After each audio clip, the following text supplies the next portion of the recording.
विनय चौहान का नाम भारतीय जनता पार्टी के कद्दावर नेताओं में आता है। पिछले कई वर्षों से ये राजनीति में सक्रिय हैं। भारतीय जनता पार्टी की राष्ट्रीय हित से जुड़ी योजनाओं को जन जन तक पहुंचाने का कार्य बखूबी कर रहे हैं। हाल ही में इन्हें शीर्ष नेतृत्व ने नजफगढ़ जिला से उपाध्यक्ष का पद दिया है। बोली नेताजी में देखिए विनय चौहान से खास बातचीत। नमस्कार, आप देख रहे हैं इंडिया टाइम 24 न्यूज़। आपके साथ मैं हूं प्रवीण और आज बोली नेताजी मेरे साथ एक ऐसी शख्सियत मौजूद हैं जो पिछले कई वर्षों से राजनीति में सक्रिय है और इसके अलावा समाजसेवी के तौर पर तमाम जन कल्याण और जनहित से जुड़े कार्य लगातार करते रहते हैं। बीजेपी के नेता हैं और इनकी निष्ठा व लगन को देखते हुए पहले इन्हें बुद्धिजीवी प्रकोष्ठ का सह संयोजक बनाया गया और हाल ही में नजफगढ़ जिला से इन्हें उपाध्यक्ष भी नियुक्त किया गया है। मैं बात कर रहा हूँ विनय चौहान की। बहुत बहुत स्वागत है सर। धन्यवाद विनय जी, कल आपका एक वीडियो हमने देखा डाबड़ी में और विनय जी को अक्सर देखा गया है कि बहुत ही संवेदनशील अंदाज में वो हर किसी से बातचीत करते हैं, लेकिन जो कल का वीडियो था उसमें तो आप थोड़ा गुस्से में थे। क्या था पूरा मामला, क्या था पूरा मैटर?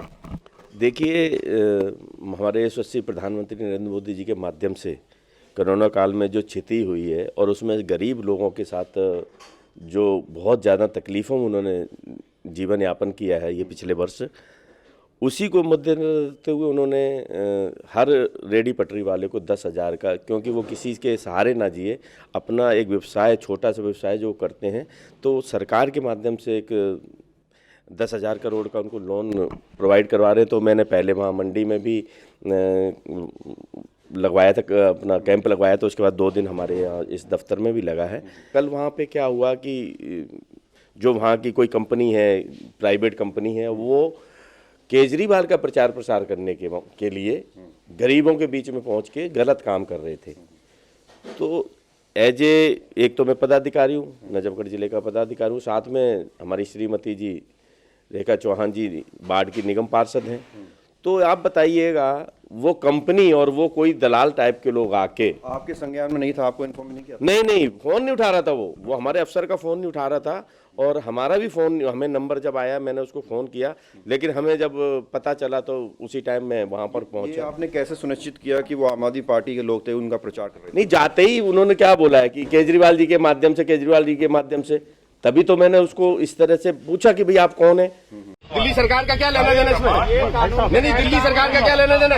ये मुझे मत सिखाओ। आप कौन है? आप कौन है? आप कौन है? क्या अथराइज? आप पहले अपना कार्ड दिखाओ। आप कार्ड दिखाओ। आप कुछ नहीं अधिनियम के लिए कर रहे हो।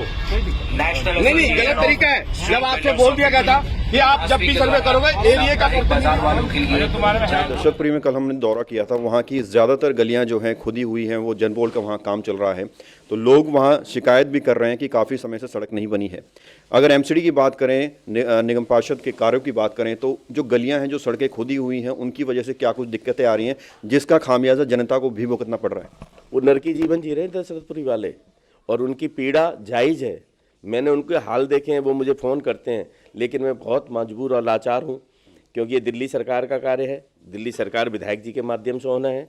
अब उसमें कितनी कोताही हो रही है, तो उनको दशरथपुरी वाले कभी बेचारे आरडब्ल्यू वाले जाते हैं तो उनको दुदकार दिया जाता है, वो अपना ज्ञापन दे के आ रहे हैं, गलियों वाले ज्ञापन दे के आ रहे हैं, वो लोग अपनी पीड़ा व्यक्त कर रहे हैं, लेकिन सुनने वाला कोई नहीं है। जो मुख्यमंत्री बैठा वहाँ पे ये कहता है ना, हम दिल्ली को पेरिस बनाएंगे। दशरथपुरी वालों से पूछिएगा, पेरिस तो क्या, वो इतनी नरकी जीवन जी रहे हैं कि मैं उनकी तकलीफ को महसूस कर सकता हूँ कि मैं भी कहीं बाहर का व्यक्ति नहीं हूँ, मैं भी इन्हीं गलियों में रहता हूँ, यहीं रहता हूँ। आरआर कट की बात करो तो पैसे नहीं मिल रहे, लेकिन विधायक जी कहते हैं हमने तो आरआर कट के पैसे दे दिए, इनसे रोडें नहीं बनती तो हमें बता दें, हम बना देंगे। इस तरह से छोटी राजनीति, मैं एक युवा विधायक से ये उम्मीदें नहीं करता हूं कि झूठ बोल के राजनीति करे कि अगर जो इनसे नहीं बनती, निगम पार्षदों से, अरे निगम पार्षदों को पैसे मिलेंगे तो बनेंगे। तो वो सीवर डालने के लिए, ये रोडें पहले काटने से पहले जल बोर्ड को पैसे देने, वो पैसे ये देते नहीं है। रोड सड़कों को खोद के डाल देना, आरआर कटिंग के पैसे ना देना, काम रोक देना। तो आपको लगता है जैसे कि चुनाव आ रहे हैं तो एमसीडी को कहीं ना कहीं फ्लॉप करने की कोशिश कर रहे हैं और ये ऊपर से रणनीति है जो चलती आ रही है? आप देख नहीं रहे इनको, वो इनके जो बनाए गए हैं प्रभारी, वो लगातार भ्रष्टाचार। अरे भाई, सब तुम्हारे पार्षद नहीं है क्या? वो भ्रष्टाचार नहीं कर रहे हैं क्या? अगर जो भ्रष्टाचार है तो सब में है।